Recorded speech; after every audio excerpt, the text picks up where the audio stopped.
Hello students, आज हम बात करेंगे bio transformation.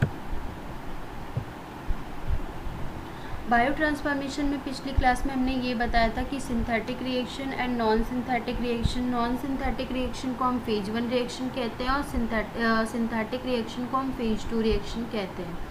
Non synthetic reaction को हम फंक्शनलाइजेशन रिएक्शन भी बोलते हैं और इसके अंदर नॉन सिंथेटिक रिएक्शन जो होती हैं इसके अंदर 5 टाइप के रिएक्शंस इन्वॉल्व होते हैं।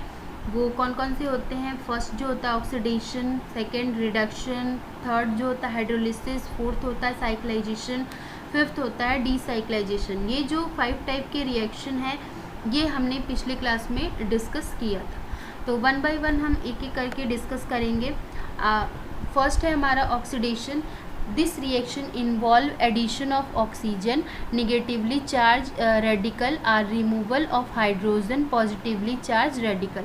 इसका मतलब क्या होता है कि ये जो रिएक्शन इन्वॉल्व होता है ऑक्सीजन का एडिशन होता है इसमें, या फिर जो भी कंपाउंड है ड्रग का वहाँ पे ऑक्सीजन क्या मतलब कि जो भी कहीं कोई रिएक्शन हो रही है तो ड्रग का कंपाउंड है तो वहाँ पे ऑक्सीजन आके क्या होगा, ऐड होगा, या और निगेटिव चार्ज जो रेडिकल होते हैं वो आके वहाँ पे क्या होते हैं, उनका एडिशन होता है।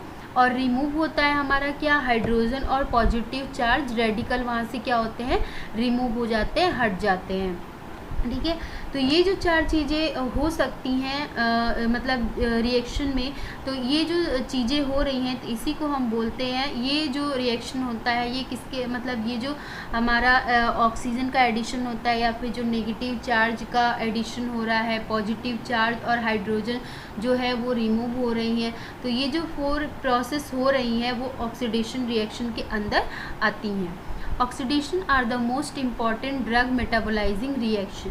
जो ऑक्सीडेशन होता है सबसे ज़्यादा important metabolising non synthetic reaction होता है। ठीक है, इसमें जो इट इन्वॉल्व CYP450 एंजाइम्स। इसके अंदर जो एंजाइम्स यूज़ होते हैं उसका नाम है CYP450 एंजाइम्स। इसका जो फुल फॉर्म है वो क्या है, साइटोक्रोम P450 एंजाइम्स। इसके एग्जाम्पल है बारबिचुरेट्स है, फिनोथायजीन्स है। नेक्स्ट है हमारा रिडक्शन। रिडक्शन जो होता है वो फेज 1 का जस्ट उल्टा होता है। रिडक्शन जो होता है वो ऑक्सीडेशन का जस्ट अपोजिट होता है।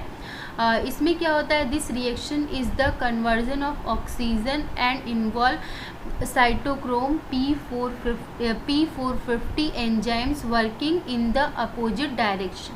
इसमें क्या होगा, ऑक्सीडेशन का मतलब जो ऑक्सीडेशन रिएक्शन हो रही थी उसका जस्ट अपोजिट रिएक्शन इसमें होता है। इसमें इन्वॉल्व होता है साइटोक्रोम P450 एंजाइम्स। जैसे ऑक्सीडेशन में हमारा एंजाइम्स कौन सा यूज हो रहा था, यही एंजाइम सेम यूज़ हो रहा था, CYP450 एंजाइम्स यूज़ हो रहा था, और इसमें भी साइटोक्रोम P450 एंजाइम्स इसमें भी क्या होता है, यूज़ होता है।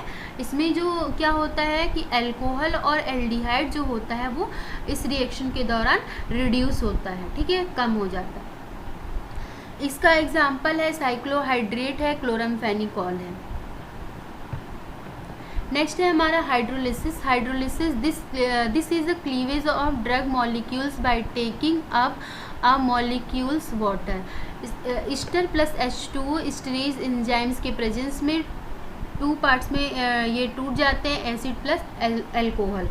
तो इसका क्या होता है हमारा हाइड्रोलिसिस। हाइड्रोलिसिस में ये जो होता है कि कोई भी ईस्टर है अगर वाटर मॉलिक्यूल को मतलब लेके एंजाइम्स के प्रेजेंस में, जो हमारा यहाँ पे क्या है स्टेरेज है, इस एंजाइम्स के प्रेजेंस में अगर ईस्टर है वाटर को साथ में लेके स्टेरेज एंजाइम्स के प्रेजेंस में अगर रिएक्शन कराता है तो वो 2 पार्ट्स में क्या होता है, टूट जाता है।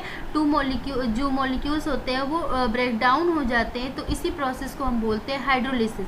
ड्रग के मॉलिक्यूल्स अगर यहाँ पे ईस्टर की जगह कोई भी अगर ड्रग है तो अगर ड्रग का भी मॉलिक्यूल अगर रिएक्शन कर रहा है और 2 पार्ट में क्या हो रहा है वो टूट जा रहा है, तो उसको भी हम क्या बोलते हैं, हाइड्रोलिसिस रिएक्शन बोलते हैं। और इसका एग्जाम्पल है हमारा क्या, क्लोरीन स्टेरेज और प्रोकेन।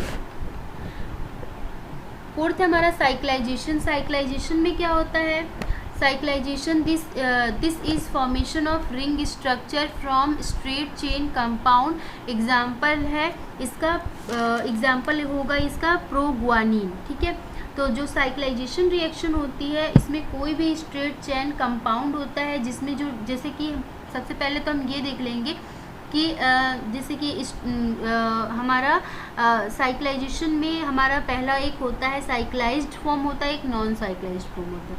साइक्लाइज्ड फॉर्म में मतलब होगा कि वो क्या होगा कि मतलब कि उसके अंदर कुछ साइकिल बनेगा। नॉन साइक्लाइज्ड फॉर्म में जो होगा उसके अंदर साइकिल नहीं फॉर्म होगा। ठीक है, तो इसमें जैसे कि क्या होता है कि जो साइक्लाइजेशन रिएक्शन होती है उसमें कोई भी स्ट्रेट चेन कंपाउंड होता है जिसमें ये क्या करता है, रिएक्शन करके वो साइक्लिक फॉर्म में क्या होता है, चेंज हो जाता है। तो उसी को हम बोलते हैं साइक्लाइजेशन रिएक्शन। और उसका एग्जाम्पल जो होता है वो होता है प्रोग्वानिन होता है। ठीक है, डीसाइक्लाइजेशन रिएक्शन क्या होता है, डीसाइक्लाइजेशन रिएक्शन में हमारा होता है this is the opening up ring structure of the cyclic drug molecules barbiturates और फेनेटोइन। इसमें क्या होता है, कुछ साइक्लिक कंपाउंड्स होते हैं जैसे कि अब इसका जैसे हमारा साइक्लाइजेशन का जस्ट इसमें अपोजिट होता है। इसमें क्या होता है कि रिंग ऑलरेडी होता है और वो ब्रेक डाउन होकर स्ट्रेट चेन में क्या होता है, कन्वर्ट हो जाता है। तो उस रिएक्शन को हम बोलते हैं डीसाइक्लाइजेशन रिएक्शन। और इसका एग्जाम्पल है बार्बिचुरेट्स है और फेनेटोइन है।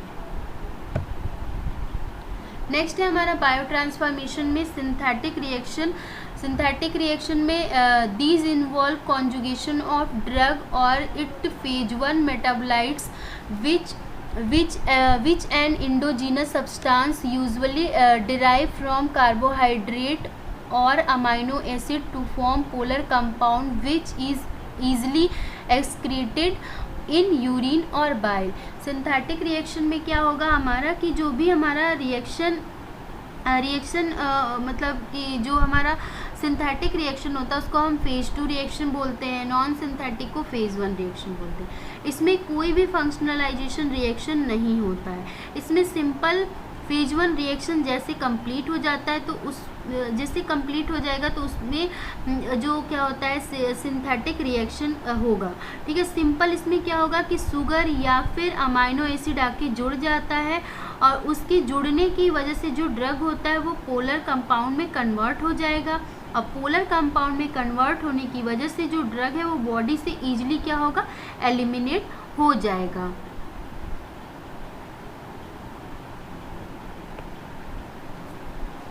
ग्लूकुरोनाइड कॉन्जुगेशन। ग्लूकुरोनाइड कॉन्जुगेशन में this is the most important synthetic reaction.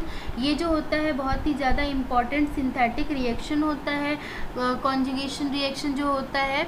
और इसमें यूडीपी ग्लूकोरोनोसिल ट्रांसफेरेज UGTS यहाँ पे होता है। ठीक है,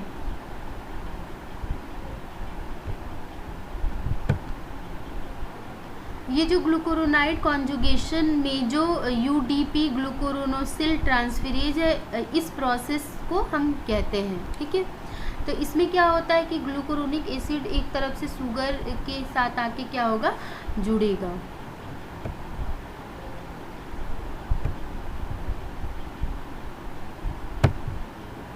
नेक्स्ट है हमारा क्या बायो ट्रांसफॉर्मेशन में सिंथेटिक रिएक्शन। सिंथेटिक रिएक्शन में देख लीजिए, synthetic reaction compound with a hydroxy और carboxylic acid group are easily conjugated with glucuronic acid which is derive from glucose. Synthetic reaction में जो ग्लूकुरोनिक कॉन्जुगेशन में जो UDP ग्लूकोरोनोसिल ट्रांसफेरेज होता है इस प्रोसेस को कहते हैं। उसमें जो ग्लूकुरोनिक एसिड एक तरफ से शुगर से आके जुड़ता है और ड्रग के मॉलिक्यूल से या फिर अगर फेज 1 मेटाबोलाइट्स बनता है तो वो ड्रग के तो वो क्या करेगा, ड्रग और ग्लूकुरोनिक एसिड कंपाउंड होता है। जब वो मतलब जुड़ा है तो ड्रग था और अपना जो उसका नेचर क्या था वो उसकी वजह से वो जुड़ेगा तो उसका जो नेचर है वो क्या हो जाएगा, बदल जाएगा। मतलब कि वो नॉन पोलर से पोलर में क्या हो जाएगा, कन्वर्ट हो जाएगा। ठीक है, तो जैसे ग्लूकोज से क्या बनेगा हमारा ग्लूकुरोनिक एसिड, और इसी मतलब इस ये क्या होगा और इससे ये क्या होगा कन्वर्ट करता है। ठीक है, तो इसका एग्जाम्पल है हमारा, और मतलब कि ये जो ग्लूकोज है, ग्लूकोज से हमारा क्या बनता है ग्लूकुरोनिक एसिड बनता है, और ग्लूकुरोनिक एसिड बनेगा तो इससे ये क्या होगा कॉन्जुगेट करेगा, और इसका एग्जांपल है हमारा क्या यहाँ पे एस्पिरिन है, पैरासीटामोल है और डायज़ेपाम है। ठीक है, और ये हमारे अदर सिंथेटिक रिएक्शन है जो हमारे ऐसे एसिटाइलेशन है, मिथाइलेशन है, सल्फेट कॉन्जुगेशन है। ठीक है, तो ये सब हमारे सिंथेटिक रिएक्शन है। Thank you.